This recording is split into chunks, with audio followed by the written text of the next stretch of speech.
அனைவருக்கும் வணக்கம். நம்ம எல்லாருமே வடிவேல் சாரோடைய காமெடியை பார்த்து ரசிச்சிருப்போம், சிரிச்சிருப்போம். ரொம்ப ஸ்பெசிஃபிக்காக சொல்லணும்னா, பேய் இருக்கா இல்லையா அப்படின்னு அவர் தவிக்கிற தவிப்பை பார்த்து நம்ம எல்லாருமே ரசிச்சிருப்போம், சிரிச்சிருப்போம். அதே மாதிரி என்கிட்டேயும் ஒரு கேள்வி இருந்ததுங்க. அந்த கேள்வி என்னென்னா, மற்றவங்களுக்கு உதவி செய்யலாமா வேண்டாமா, செஞ்சால் என்ன நடக்கும் அப்படின்ற கேள்வி தான். இதுக்கெல்லாம் பதில் சொல்கிற மாதிரி ஒரு கதை படித்தேன் பாருங்கள், அதை உங்ககிட்ட பகிர்றேன். உங்களுக்கும் அதனுடைய விடை கண்டிப்பாக கிடைக்கும் அப்படின்னு நான் நம்புகிறேன். இஸ்லாத்தில் ஒரு மிகப்பெரிய கதை அது. ஒரு நாட்டுடைய ராஜா சொர்க்கத்துக்கு போகிறார்.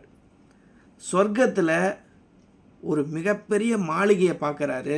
அந்த மாளிகையை பார்த்து இது யாருடையது அப்படின்னு கேட்குறாரு. வந்த தூதுவர்கள் என்ன சொல்கிறாங்க, ஒரு பேர் சொல்கிறாங்க. அந்த பேரை கேட்டு ரொம்ப சந்தோஷப்படுறாரு ராஜா. அந்த பேர் வேறு யாருடைய பேரும் இல்லை, தன்னுடைய அரண்மனையில் வேலை பார்க்குற வேலைக்காரனுடைய பேர். ராஜாவுக்கு ரொம்ப சந்தோஷம்.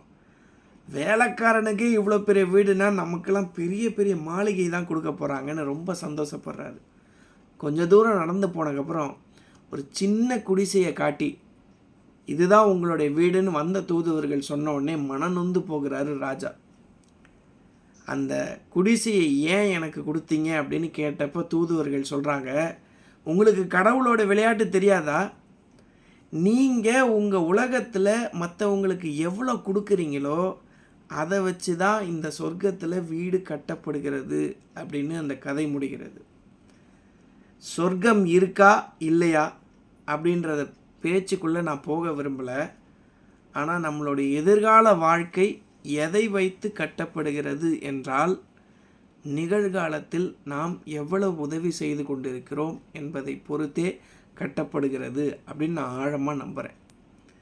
விவேகானந்தர்கிட்ட அழகாக கேட்கும்போது அவர் சொல்கிறாரு, தெருவில் ஒருவன் பசியால் துடித்து கொண்டிருக்கும்போது கருவறையில் இருக்கும் கடவுள் எனக்கு சொர்க்கத்தை காட்டுவார் என்றால், எனக்கு அந்த சொர்க்கத்தின் மீதும் நம்பிக்கை இல்லை, அந்த கடவுளின் மீதும் நம்பிக்கை இல்லைன்னு சொல்கிறாரு.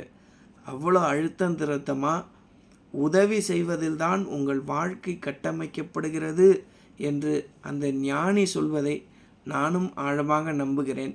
நீங்களும் சிந்தித்து பாருங்கள். நன்றி.